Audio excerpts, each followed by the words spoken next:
Hello and welcome back to the Becoming Better with Startup Experts podcast. We are taping live from Transform 2026, as you can see behind me. And the Startup Experts podcast, for those of you who are joining us, we are doing short form interviews with folks live that are supporting our community. And so I'm here today with Jared from Offsite. Jared, tell us a little bit about who you are, your role at Offsite, and then Offsite. Yeah, Jared Kleinert, founder and CEO of Offsite. We plan offsites, so go to offsite.com. Yeah. That's it. Amazing. But no, I've been in this. Been in the space for a while. When I was 16, I was the 7th employee at 15.5. Oh my gosh. Which is like Lattice or Culture Amp, Yeah. one of the leading employee engagement platforms. Was there until I was 18. So pre-Series A still for them. But I was there when they were among the pioneering remote first companies. They planned offsites that I got to attend. And then I saw how they built their own award-winning culture and went to help thousands of other companies build great culture. And so 10 years later, I started a company that helps other companies plan offsites. Amazing. Also 16 and working at 15.5. That is, I don't know. That seems like an origin story for sure. I am Payal. I didn't even introduce myself, but I'm a longtime Startup Experts member. You are sponsoring a lot of what's happening today. And this is Startup Experts' largest in-person gathering, kind of tackled onto this conference. Why support this community? What is it about this community that makes you say, yeah, that's where I want to put my dollars? Well, we got to meet last night, so you didn't have to introduce yourself to me. But yeah, we've been proud sponsors of Startup Experts for over 2 years now. Yeah. Started in the New York area. I'm in Connecticut now, but I used to live in New York, doing some of the happy hours there and dinners, and then became partners this year annually and sort of across the whole community. And yeah, we're all about in-person experiences and planning those for our clients. And so it's natural to support Startup Experts who's doing that for other people leaders and doing it at a trade show like Transform. And so I'm actually benefiting a lot personally from the sponsorship because it's my first time at Transform. Oh, gosh. And so it was nice getting to go to the dinner last night and see some familiar faces, meet some new people in a friendly atmosphere. Made it a lot easier going into the trade show today and tomorrow with some friendlies in the room. Oh, that's amazing. I actually did not know it was your first Transform. And I actually love that you are supporting in-person gathering, and that's what this is. So tell me, there's a lot of trends I know that are happening, right? All the switching to the office and things like that. And there's still a lot of people holding fast on the remote first world. What are some of the trends that you're seeing at your startup clients? And then I don't know, what size and scale of company you do work for, whether it's across the board or not. But yeah, tell us a little bit about your client base, but then what trends you're seeing. So Offsite works with everyone from Perplexity to HubSpot, Walmart, Mercor, Lambda. I hope they all are allowed to. Talentful, Hi Bob, etc. We can support groups of 20 up to 2,000. Yeah. And we do end-to-end offsite planning as a service. So you'd hire a wedding planner. We do everything soup to nuts for you with your offsite. And then we also have an Airbnb style marketplace. So you can just make a free account at offsite.com, search thousands of curated venues and vendors and book directly and save a lot of money and time in the process. In terms of trends that we're seeing, obviously everyone's talking about AI. And I think as a founder, it's an exceptional resource and allows us to do more with less. I think for our clients, the people leader at a remote first or hybrid or distributed company, typically, they are being advertised lots of AI powered tools, and most of them don't care if there's AI or not in the tools or in the service. Really, they just want whatever the service offers. So for us, if we're promising higher ROI, more cost-effective offsites, and ones that will get them off your plate as a people leader, so you can do all the other HR stuff and recruiting and strategic planning and all that, then most of our clients actually don't want AI. They want human and a very talented human at that to partner with them. And then, of course, like we use AI on the back end and are adding more and more tech enablement every single day so we can do a better job for our clients. But, like, they don't care what it is that's giving them a solution as long as they're getting all those benefits. Right. And for us specifically, I would argue they actually don't want AI. But I would imagine that's true for other services, other products. Yeah. So that that's a trend I'm seeing, and maybe that's a hot take. I don't think so, right? I mean, I think at the end of the day, like whatever drives the output is what drives the output. And whatever inputs you put in is I'm also shocked we're still having a remote work versus return to office debate.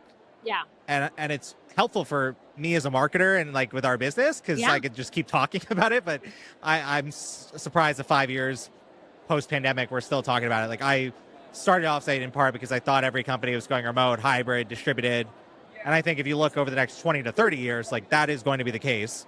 Yeah. Just with a younger workforce, with the capping out of the bag and everyone working remote or hybrid or distributed anyways.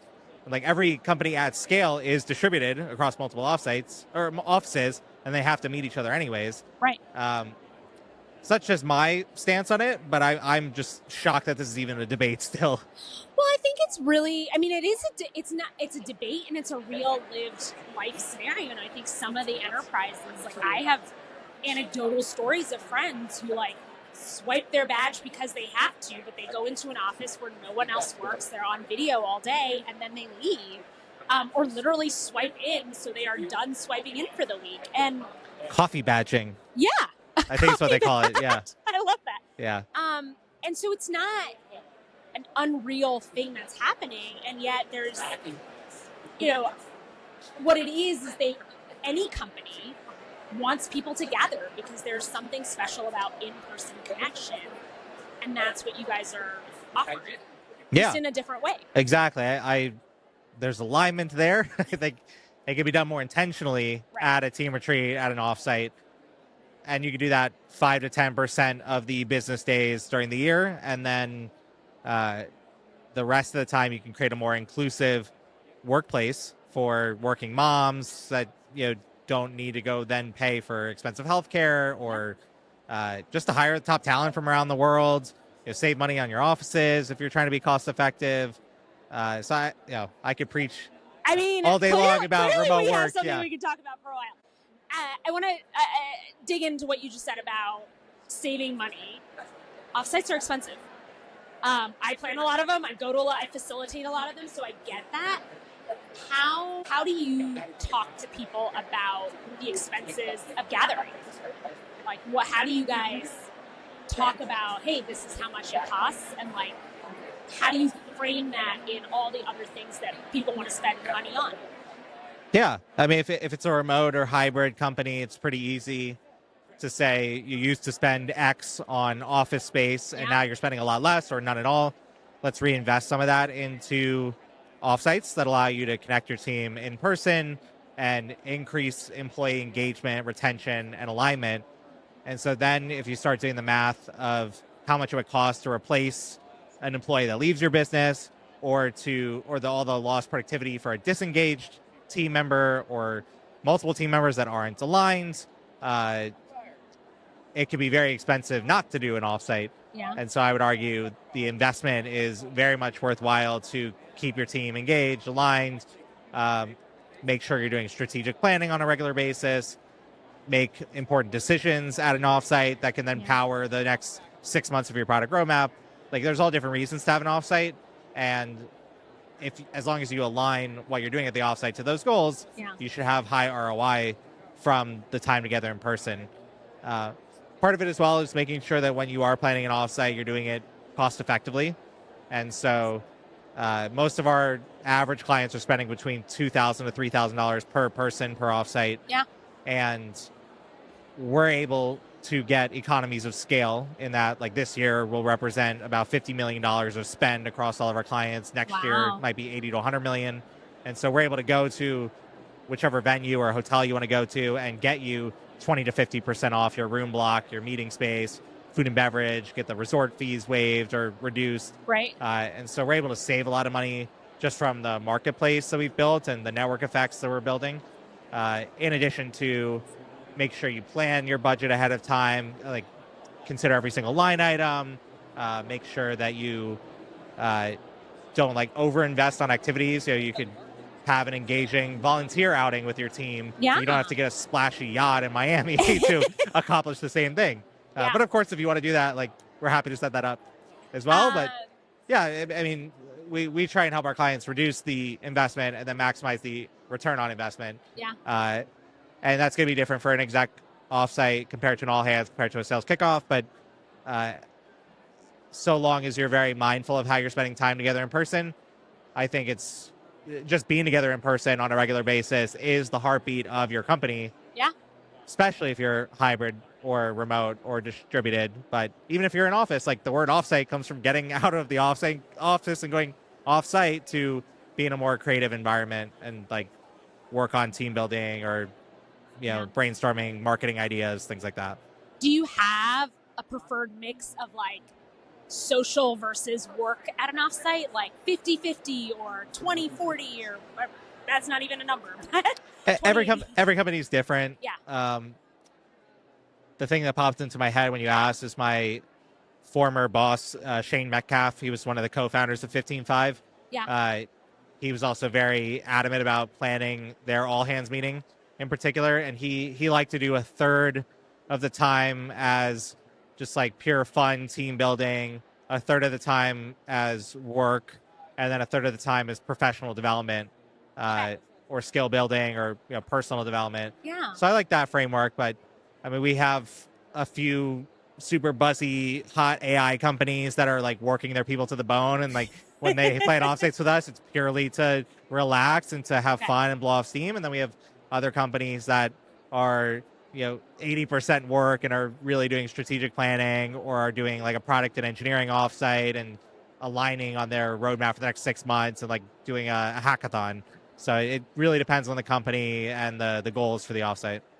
Okay, rapid fire, a couple more because I love offsites and stuff.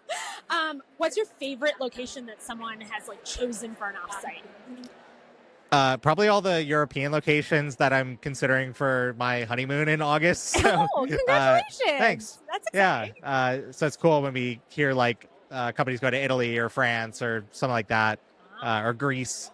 But we plan in 40 plus countries. Wow. Okay, what about like a favorite high octane like activity? So like bungee jumping or whatever. What's like one of the craziest things people have done? We've early, like 2023, we had a company go to Scotland and had a castle, and they were doing falconeering. That comes to mind, like early days. We've had other people race supercars, and then a few companies have gone to Miami and gotten yachts for the day, and that's always fun to get photos from. Yeah. We are going to wrap because we've got so much going on today, and I know you've got places to be. Thank you so much for your sponsorship of Startup Experts. I guess my last maybe takeaway question for you is, what is one thing that you're going to take back from Transform? It's your first Transform. What's something that you're learning or you're really noodling on?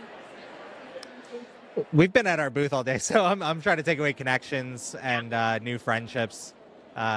I haven't gotten much of the content, unfortunately, or fortunately, I don't know.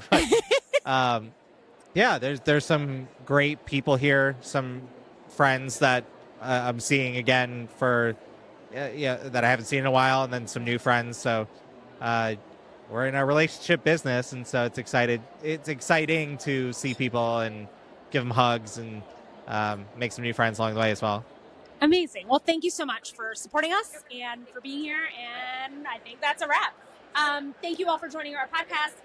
Startup Experts, community of 2,500 finance ops startup leaders. We are doing incredible things all around the world at all kinds of companies. And Jared, thank you for being a sponsor of that. Of course. Thank you. Awesome.